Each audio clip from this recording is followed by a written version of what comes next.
CM, Queet CM, Queet Titas, I'd Sepka CM Heels, none of white squale. Great Creator, we thank you for coming together. We thank the wisdom of the elders and our teachers. We give gratitude for those who have gone before us and learned the ways. We give gratitude for the wisdom that we can share with each other. We say, Haj Kasiyam. Oh, he, oh, he, oh, hey. Yo, he, ho.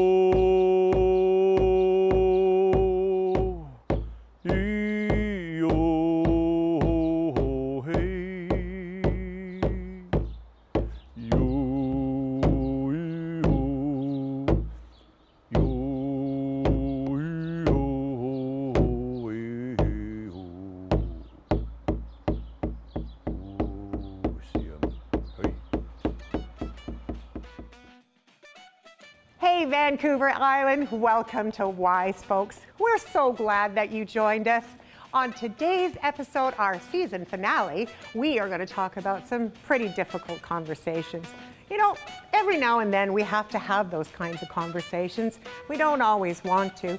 Sometimes they're having to do with working with a family member and helping that person move into assisted living or residential care. Sometimes we have to make difficult decisions when it comes to what to do with our future, our wills, our estates, and talking to our children, which can never be easy when we have such difficult matters. And I know a little something about that because recently I had a life-altering change and I got really, really sick. I know that some of you have experienced that too. And when that happens, our world just gets transformed. But together, as wise folks, we can share our knowledge and find solutions. And we're hoping that you're going to enjoy today's show and learn a little something about preparing for the inevitable. At the end of the day, we're also going to have fun with our beautiful little Abigail. So we're so excited to have her in studio talking with the wise folks right here on this set. And as always, Dan and Dan are here to give us a good giggle. So we do hope that you enjoy the show. Please enjoy every little bit of it and share, share, share. Grab yourself a beverage. We'll see you in a little bit.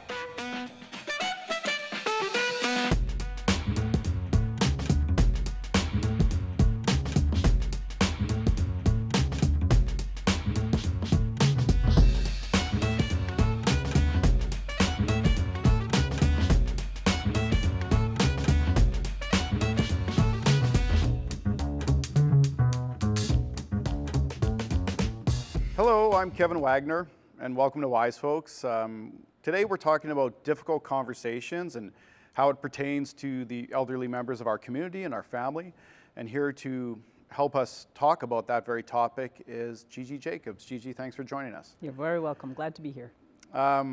You had the unfortunate reality. You lost a parent earlier in the year, and as part of that, you went through quite a journey and a story and a process that certainly extended over the course of time.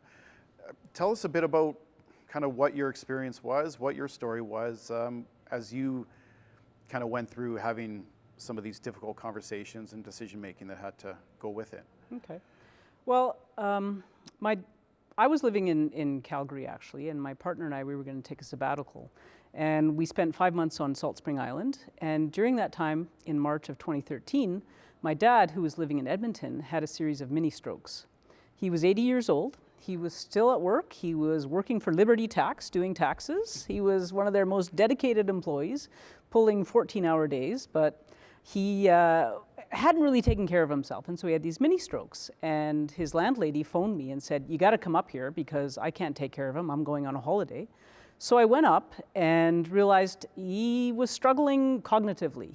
There wasn't any like paralysis on a left or right side, but he really struggled with digital keypads like a phone, a microwave, remote controls, that sort of stuff.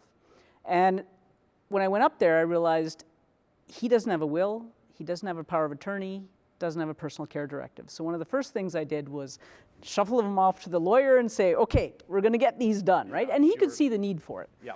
You know, he realized that this was a big blow to him, and he who had been so independent was really struggling. At the same time, we had just bought a house in Nanaimo, and it actually had a basement suite, level entrance, and we realized that he wasn't able to live on his own anymore, and that he could come and live with us. So he moved out that year, and he lived in our basement suite here in Nanaimo. And he was quite happy, quite independent. He was still driving, he was still grocery shopping, taking care of himself, and it was just good for him to have us close by.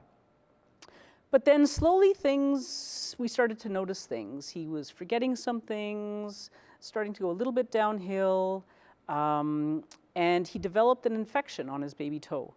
And it became gangrenous, turned into gangrene very quickly, and he had to have it amputated. And he was sent down to Victoria for that, and had to have put a stent into his leg because he had poor circulation in that leg. Right. And he had 2 surgeries, one for the toes and one for the stent, and went under general anesthetic both times. And while he had sort of mild cognitive impairment before the surgeries, afterwards it was bad. Like his dementia, which we hadn't really known that it was there, really took a nosedive. And kind of an amplified need for help. Like you say, you had him living in the home, in the basement suite, and it was a very good setup, but kind of his needs began to change. Very quickly, and he was in there in the hospital for about 2 weeks, and we were trying to get home support set up because he had wounds that would need care. And so when he came home support started coming. The nurses came to do wound care. And what we also noticed was that he was on these meds, and very quickly he wasn't able to manage them. He wasn't taking them at the right time. He was forgetting them. He had those little pill boxes, with the little slots, and, like morning, evening, and afternoon, and he couldn't do it. He would forget them. And I was sort of checking up on him, and he's like, "No, I'm good, I'm fine." And it's like, "I don't think so, Dad. I've been keeping track." And we were able to do that for a while, like to make sure. Like morning he was getting his pills, and then afternoon he was getting pills, and then in the evening he was getting pills because he had infections, needed antibiotics. They had to be taken 4 times a day. But then it was other things. He wasn't eating. He'd forget to eat. He hadn't had breakfast. And so what started out as just basic wound care ended up turning into he needed home support. He needed help taking his meds. He eventually needed help getting dressed. He needed help showering. And all of these events were massive for him because he was so strong. He was a strong, independent German man, could take care of himself. And that very quickly started to disappear. And when we got it set up with home support, they asked, does he have a power of attorney? Does he have personal care directive? Who is the executor, of the power of attorney? And it was me. So this all was required in order to get him home support. And these were steps you had taken earlier on, or it kind of like when you mentioned earlier on and before he had moved in with you, you had taken those steps with a lawyer and kind of gotten all your ducks in a row in terms of those decisions. Because it was a wake-up call for us, because if he had like a bad stroke where he wasn't able to think properly, he wouldn't have been able to make a will or a power of attorney or any of those things, right? He was still with it enough to be able to make those. And the longer you wait, the greater the risk is that you're not going to be able to do it. And he never wanted them when he was younger, right? Because if you make a will, you're going to die in a week or whatever, you know? We have this kind of fear that the more we talk about it, the more likely it's going to happen. But here you are, you had the forethought to kind of make these decisions at a much earlier stage where it can be part of a very cognitive conversation, so that as you maybe approach that later stage, that it's not so much of a daunting task. Yeah, it's not so much of a shock for him either. And with home support, first he needed it a couple times a day, and then he was needing it 3 times a day. Because even, they'd make him a meal and put it in front of him and he wouldn't eat it. So they had to supervise him. Like you say, as a child, as a caregiver, you can lend a hand and be a part of that, but sometimes it comes to a point where the challenges are mounting, and it becomes very, very necessary to bring someone in or an organization to come in and help with it. And I appreciate you taking the time to share with us that story. It's a challenging journey, I think, for anyone, especially any one of us is taking that on a first time with a parent. And hopefully your story can kind of give people a sense of what sort of things they need to prepare for if, in fact, that's going to be something they're going to be approaching in the years ahead. So thank you so much for sharing, Gigi. I appreciate it. Great. Thanks very much.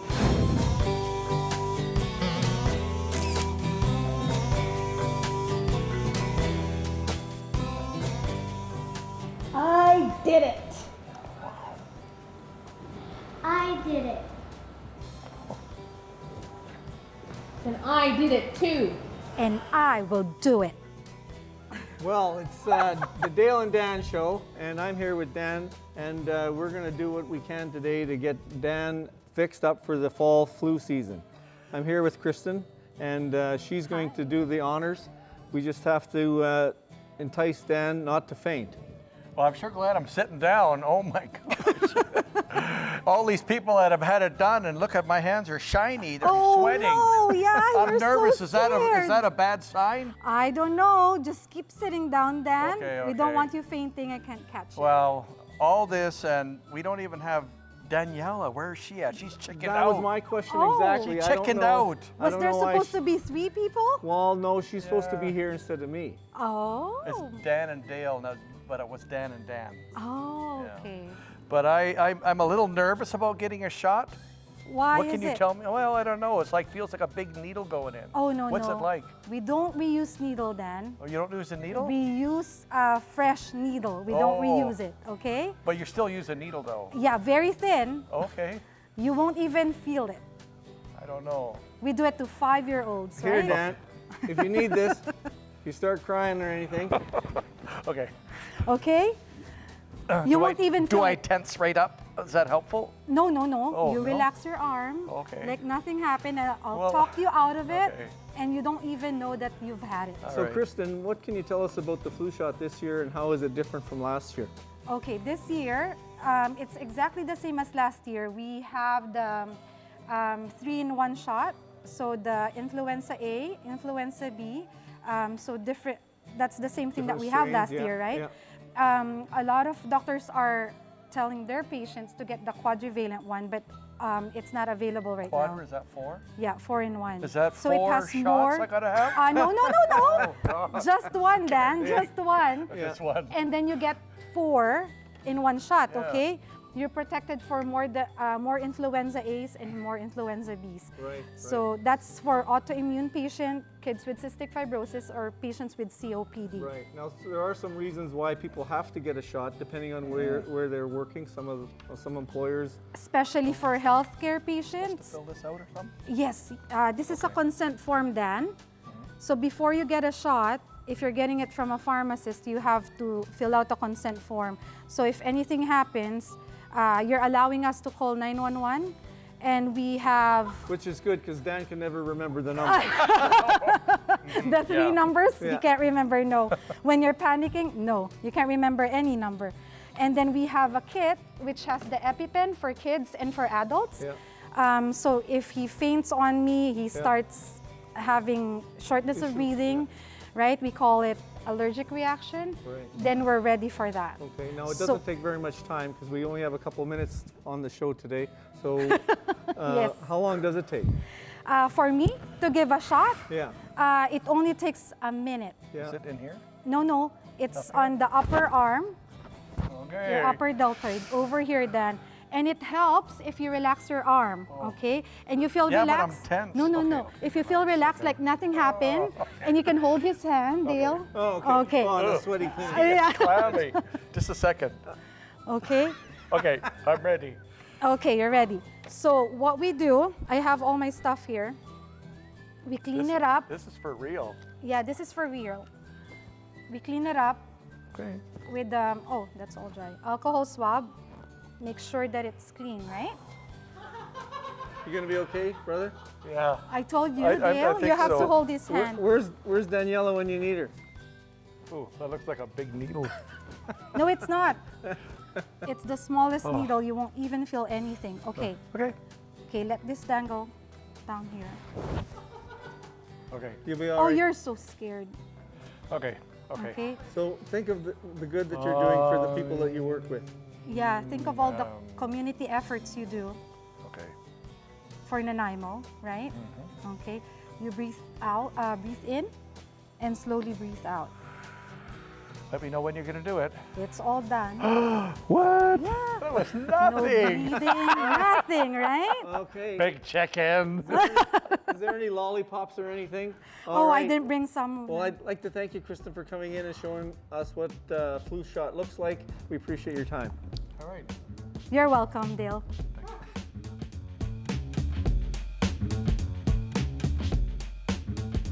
Hi, my name's Shelley Iberg, and I'm here with David O'Connor, and we're talking about difficult conversations today. Thanks for coming in, David. I wondered if you could tell me a little bit about yourself and what it is that you do, and a little bit about what we're going to be talking about, because I know it's a little bit of difficult conversations in there.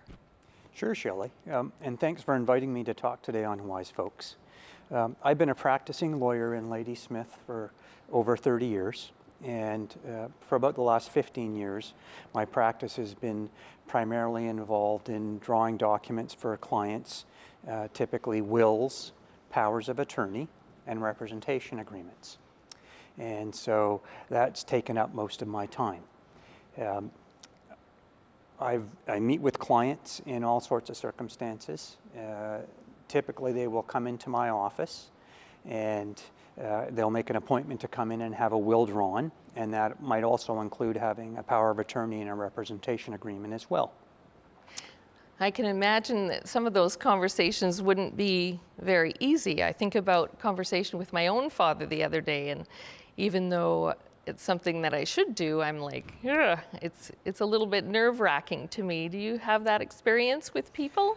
I think it is for people. It can be a difficult conversation, facing your own mortality and trying to deal with that and trying to have a plan in place by way of a will forces you to come to grips with your own mortality.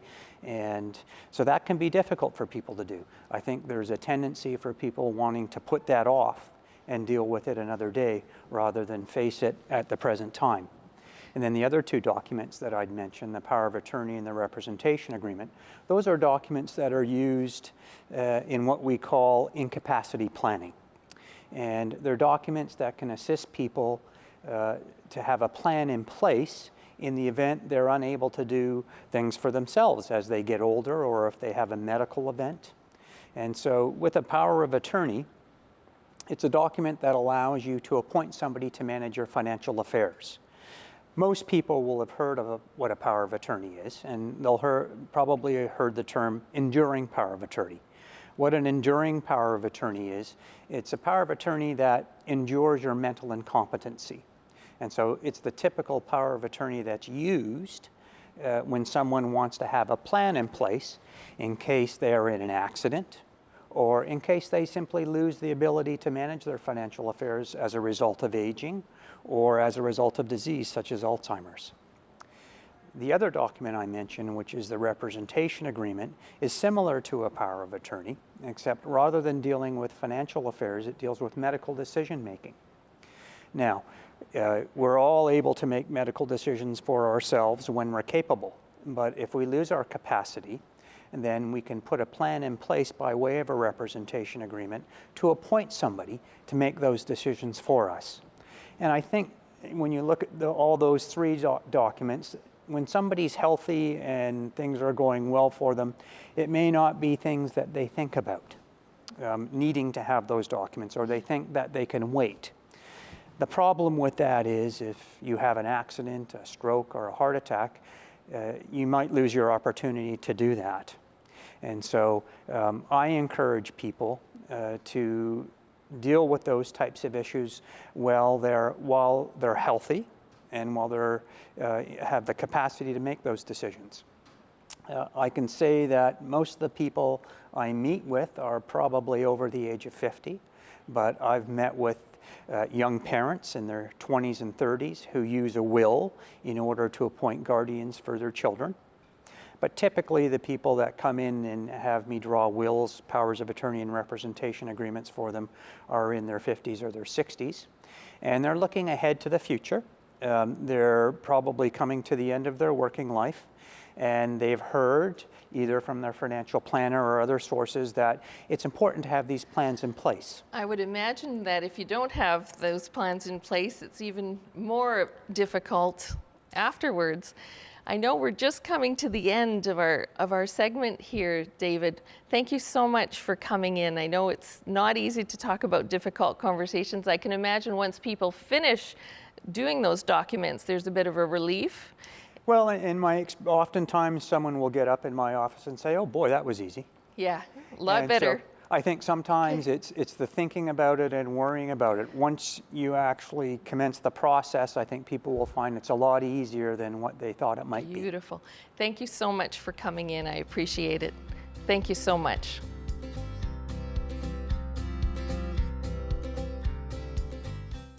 Hi, I'm Abigail. I have a question for you. Why did you become a wise folk? Because actually Kathy Holmes, the producer of the show, she made me. Abigail, that's a good question. As you know, I have a lot of fun with Daniela, but it's great to bring some really good information to our viewers that watch Wise Folks. That's why I do it. I thought it was to start your movie career, Dan. No. Why did you become a wise folk? Well, Abigail, I'm not so much a wise folk, but I am a wise folk in training, and I like being surrounded by wise folks. Why did you become a wise folk? Well, I love learning and I love having fun. And when I was asked to come here, I found out that this is the perfect place to do that. I believe that to be wise, you have to keep learning. And I learned something new. I've never been on TV before. I've never worked a camera, and I've never hosted before. But it's lots of fun, isn't it? Yeah, I really like it. Why did you become a wise folk? I became a wise folk so that I could film people and meet lots of new people like you. Why did you become a wise folk? Because I have a lot to learn. And it's fun. Okay, thanks.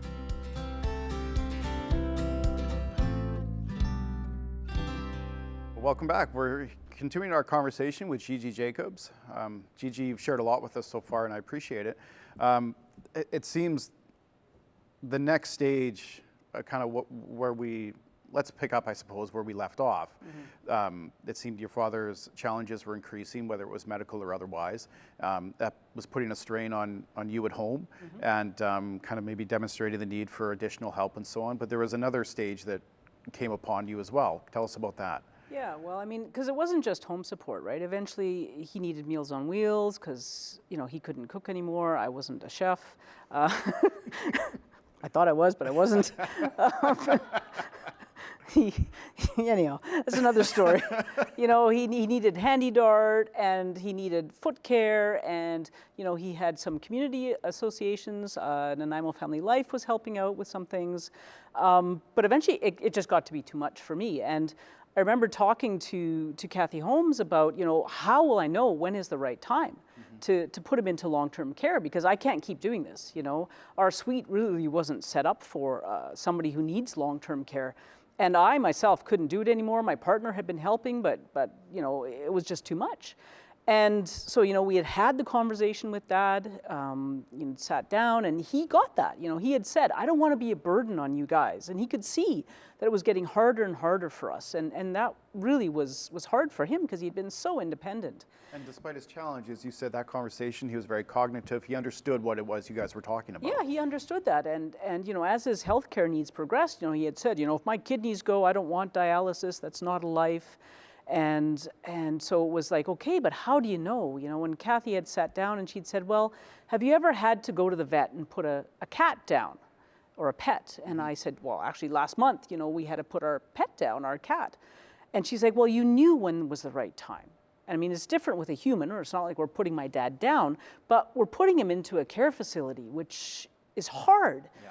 And she had said, you'll know when is the right time. And we did. We learned, in May of 2018, I couldn't do it anymore. And the case manager had said, it's not going to happen instantaneously. There's going to be several months.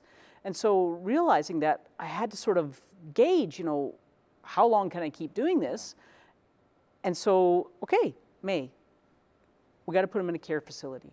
So we had talked to Dad. He knew it was coming. Months went by, nothing happened. And in September, we got the call. And when you get the call, you have to take the first available bed, and you have to have him there in 48 hours. So I had to go down, talked to him and said, you know, Dad, we got the phone call. There's a bed available for you. It's in Parksville, which was not ideal. You know, my partner had broken her tailbone. She couldn't drive long distances. I was out of town a lot. And we couldn't visit him as much as we would have wanted to. But he sat with that for a day, and the next day when I went down, he said to me, you know, I never thought you'd put me in a home. And even though we'd had the conversation, even though he knew it was coming, you know, it was like, oh, like, what the heck, you know? And to know that I'm the one that had to make that call. You know, my sister's in Vancouver. She can't come over and help, you know? And we were doing everything that we could. And yet, even though we'd had the conversation, you know, and it was hard with him, and then to be able to have to like take him to the care facility and then leave him there. Oh my God, it was. And then the logistical challenge, like you say, the facility wasn't nearby. It wasn't ideal, but we don't always have ideal circumstances. No. There's almost an added element of isolation in that sense. Now he's undergone a major housing transition, if you will, and just it seems like those complications have the potential to really just pile up more and more, no matter, here we are, you've taken steps, have taken steps up to this point, and still the challenges arise. Yeah. Well, and because, you know, he was used to seeing us multiple times a day, and yet, boom, all of a sudden he's in Parksville and he sees us maybe twice a week, 3 times a week, and that's it. Right. You know, and his cognition, his dementia took a nosedive. In September, he went in with a walker. By October, they had him in a wheelchair. And by December, he was having psychotic episodes. And he passed in February. And at no point in there, you know, they say, oh, after 2 months, you can apply for a transfer to a facility closer to where you live. No, we didn't get the call saying, oh, he can come to Nanaimo. And it was horrible. Yeah.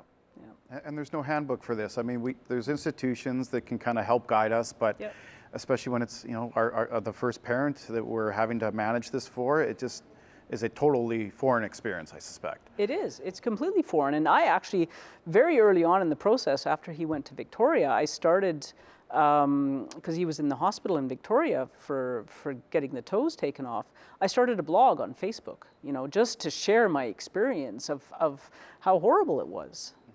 Some of these things and just what I was struggling with, you know, because it's hard. Well, I mean, it's major decisions, difficult conversations, and you're undergoing an emotional journey of your own in the midst of all this. So I imagine that blog was a helpful tool for a lot of people. Certainly this conversation, I think, is as well. And I appreciate you taking the time to share that. I know it's not an easy thing to share, a difficult conversation in its own right, but just helpful for people, I think, as they might be approaching something similar. So thank you so much for doing that. Thanks. Why did you become a wise folk? Well, Abigail, I became a wise folk because a long, long time ago, my mother was the inspiration for my life. And she passed away in 2002. And when my mother died, she did the very best she could to remind me to always teach the people that you know and the people that are around you the knowledge that you have. Because you never know one day when you won't be able to share your story. And so I became a wise folk, and this show is an inspiration to my beautiful mother who passed away so long ago. And I hope it'll be an inspiration to you walking ahead. You see, being a wise folk isn't about knowing everything or even having any idea what's happening in the future. It's about being with your friends, with your family, with your loved ones, and with all of the people that are so important in your life. I walked with the world for many a mile. Life was fun for a little while. As I got older, how could I smile? How could I be happy for long? I met a wise folk the other day, told me to live in a happy way. Now I'm walking in the good old way, and I'm greeting life with a song.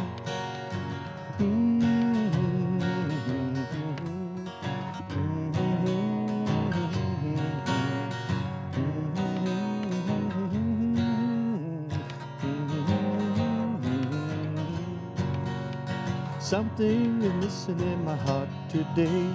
I had to stop and rest a while. not really sure what I need. How was I to find what's wrong? I met a wise folk the other day, told me to live in a happy way. Now I'm walking in the good old way, and I'm greeting life with a song. I'm greeting life with a song.